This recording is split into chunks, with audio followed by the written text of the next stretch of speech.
Hey guys, Lori here, pharmacist.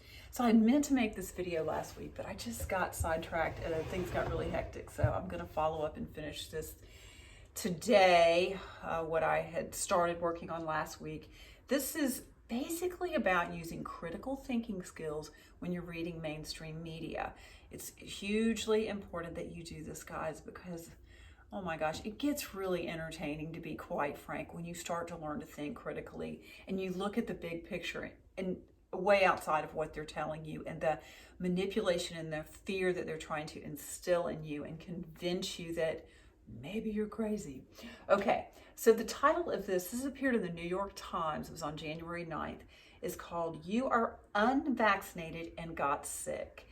These Are Your Odds." Okay, this article is by Dr. Peter Hotez, who is completely pro-vax. He is a vaccine scientist.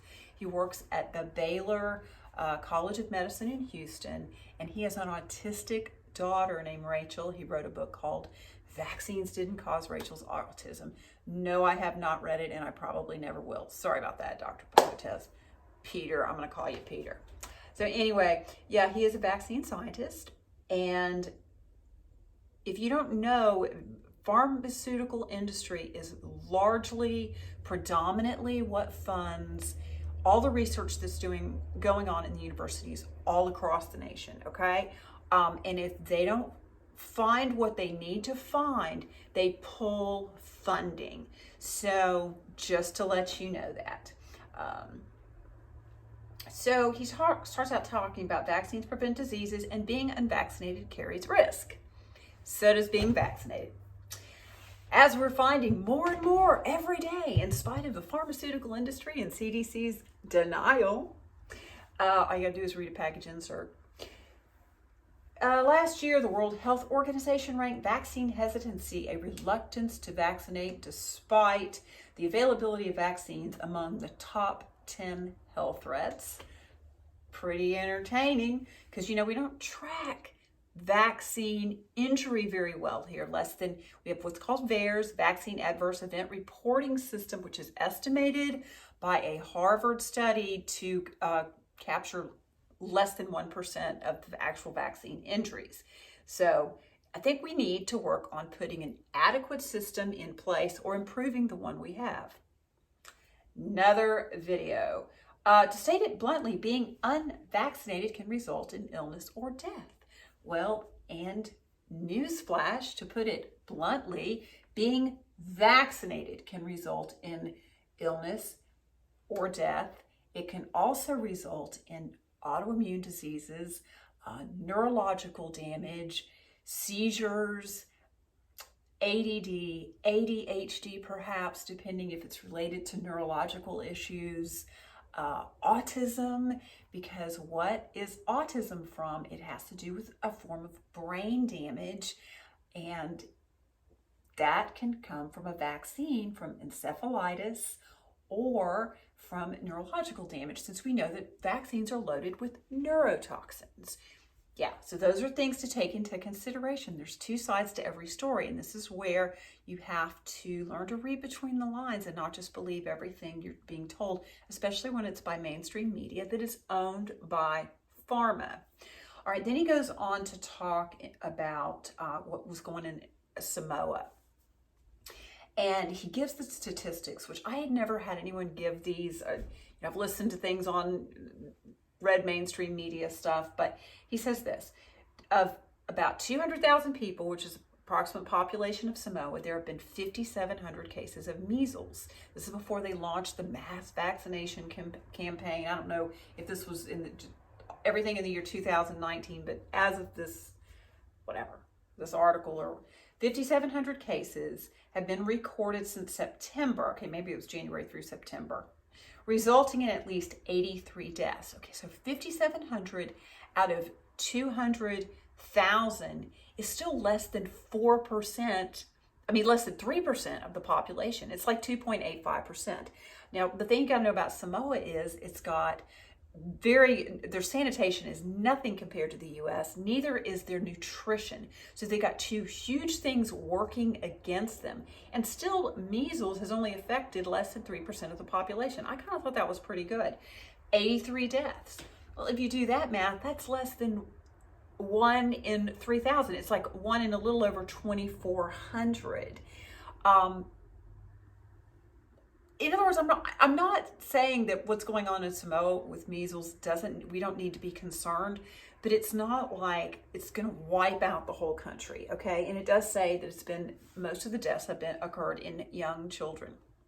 Again, so we launched this mass vaccination campaign. However, we are not tracking in Samoa vaccine damage, vaccine injury. We're not doing any of that because we just want you to blindly believe that vaccination carries no risk. It saves the day. It's the savior of the world when it comes to infectious disease.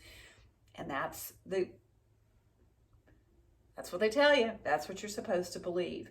These deaths did not have to happen, blah, blah, blah. Okay. Then it says the return that vaccine hesitancy is contributing to 3 public health threats: the return of measles, deaths from influenza, and needless future cases of cervical cancer.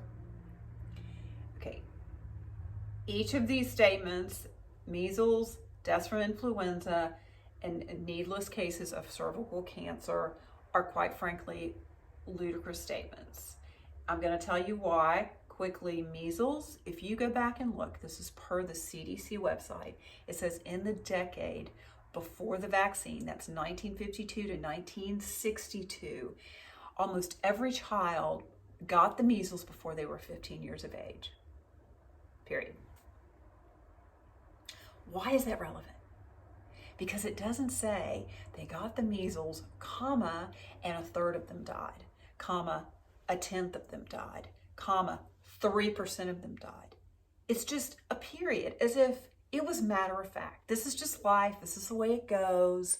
And if you go back and you look at the statistics, this is per the CDC, 3 to 4 million estimated cases, 500,000 reported cases. This is each year. That means 2.5 to 3.5 million cases were not even reported, were not severe enough for anybody to show up at the doctor. They didn't go on record. So they were just estimating the measles cases. Of those, there were 400 to 500 deaths. If you look at statistically where we were in America, we were between 157 million and 186 million. The percentage of death in the U.S. was 0.0003 and 0.000268. That's a really tiny percentage of Americans that were dying of measles before the vaccine. The percentage of cases, so deaths, actually that translates into 1 in over 300,000 people were dying. So yeah, measles was not threatening to wipe out America here. People were not dying. Most people got the measles and went on with their life. Not saying there weren't some complications, but then again, on the CDC website, it contradicts itself. In one point, it gives you the statistics that I just quoted about the 500,000 cases. It says 48,000 hospitalizations, 1,000 cases. This is out of 500,000 brain swelling, and 400 to 500 deaths. Then if you skip down, this is data and statistics, a slideshow off of the CDC website, and this is what I mean by how they contradict themselves. Hospitalization, rates of severity and complications in the U.S., hospitalization 1 out of 4. Or 48,000 hospitalizations out of 500,000 is not 1 in 4. I'm sorry, encephalitis, inflammation of the brain, is 1 per 1,000 cases. This was 1,000 cases out of 500,000. No, death 1 to 2 per 1,000 cases. Out of 500,000 cases, if there were 400 to 500 deaths, that is not 1 to 2 per 1,000 cases. Furthermore, in the U.S., we had less than 1,300 cases of measles out of 327 million people. Do that math against its 0.00039 9, it's a really small number of the percentage of people that actually even caught the measles, no one has died. All right, so CDC contradicts itself in different places. You know, you got to really wonder what's going on. Well, I'll tell you what's going on. It's called fear. We need to make you afraid. We need to make you very afraid. And we know that this campaign works because people just mass vaccinate without doing any research, without looking at the statistics. And that's the way the cookie crumbles in this country. And they are very good at playing that card with you and your child, especially when it comes to your child, because they know there's nothing a parent fears more than losing a child. It has got to be the most, and God, it's never happened to me, but it's got to be the most painful thing I cannot imagine. However, we've got a profit-based health care system that makes money on you being sick. I'm going to wrap this up pretty quick here. Back to Dr. Hotez, deaths from influenza. First of all, the deaths from influenza in the U.S., if you really look at deaths, it's extremely low. They lump death and pneumonia together, complications from influenza. We are also mass vaccinating our children. We're injecting them with toxins. Their immune systems are not what they were. If they were, they wouldn't be. 54% of children now have an autoimmune disease, up from 12% in 1980. Just think about it, people. You know, so you think we are going to have more deaths from influenza and all kind of other things? You bet it's going to happen. The death rate in children is going to rise because their immune systems are not what they were, because the vaccines completely attack the immune system in a way that was never intended for the body to see. And also the amount of antigens that their body is introduced to from an injection standpoint is never what would occur in nature. It just isn't. So you got to take all these things into consideration. But again, we got a profit-based healthcare. We can scare you into doing what we tell you. You don't question, you don't think, you don't ask. His last statement, needless death from future cases of cervical cancer. Okay, this man obviously knows very little about the HPV vaccine, and I'm not even going to go into that. That is just a complete ludicrous statement. He's not looked at statistics. He doesn't even know that it's never been proven to prevent one case of cervical cancer ever in the history of the world. And so I'm just going to leave it at that, because that's a whole nother video. So many things wrong. This article goes on and on. Of course, he goes on to talk about the U.S. statistics, rates of pneumonia, blah, blah, blah. Talks about no risk from MMR vaccine with autism. Okay, well, if you haven't yet, you need to look up CDC whistleblower Dr. William Thompson. All the cases are the clinical trials that they've claimed to do the studies on the MMR vaccine and autism. There's a lot of holes in that whole thing. Another video for another day. It's very intense. And I just talked to a father the other day whose son was born in the 90s, who realizes now that all this vaccine stuff came out. His son, autistic son, regressed into autism after the MMR. His son was developing normally. Everything was good. He was hitting all his milestones. He was walking, hand holding onto furniture and walking after his MMR vaccine. Bam. And they never put it together back then because we weren't trained to, we weren't trained. Vaccines like they are now were not on the radar.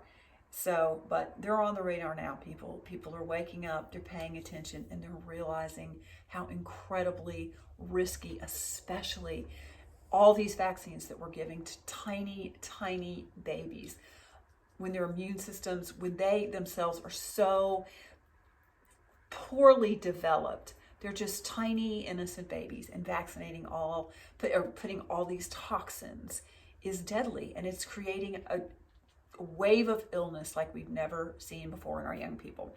Okay, I'm just going to bring in a couple of scriptures here too, because I'm a Christian. I come from a faith standpoint. Romans 14:23 says, to not make anything done in faith is not sin. And God convicted me of this years ago. It had nothing to do with vaccines, but anything not done in faith is sin. Means that if I'm operating in fear, that means I'm not operating in faith. That means I'm in sin. And how many decisions do we make that are fear-based? Oh, I'm afraid if I don't do this, then this might happen. I'm afraid of this. I'm afraid, oh my God, I need to go do this. Or I'm afraid of such and such if I don't do that. And fear is not what should be driving us. There's another scripture, 2 Timothy 1:7, and it says, God did not give us a spirit of fear, but of power, of love, and of a sound mind. So your decisions should not be made out of fear. Not only is it sin, it's just not what God intended. We need to be making our decisions in faith. We need to be making our decisions with a sound mind, rationally looking at the big picture, not just running willy-nilly. I don't know, I can't say it, especially when it comes to your children, especially when it comes to your children. Do not let fear be your driving force. You run the risk of making a hugely wrong decision and suffering disastrous consequences. Okay, it's any questions? I'm getting tons of questions these days from mothers. I've got some stuff that I'm working on to help mothers when they're going into the pediatrician's office. That's another video. Save that for another day. You can subscribe to my YouTube channel. You know, the Lord is basically leading me into doing this full time, and that this is my job, being a public servant, serving you, helping you to be aware of the dangers of what is going on with this industry we call healthcare, because it is really scary, people, and we need to be making judgments from a sound mind and not based in fear. All right, love you guys. Any questions? Please feel free to contact me through Facebook. It's Lori Wise on Facebook, or The Wise Pharmacist. Again, there's my YouTube channel, or my email is loriwisepharmacist@gmail.com, or thewisepharmacist@gmail.com. All right, talk soon.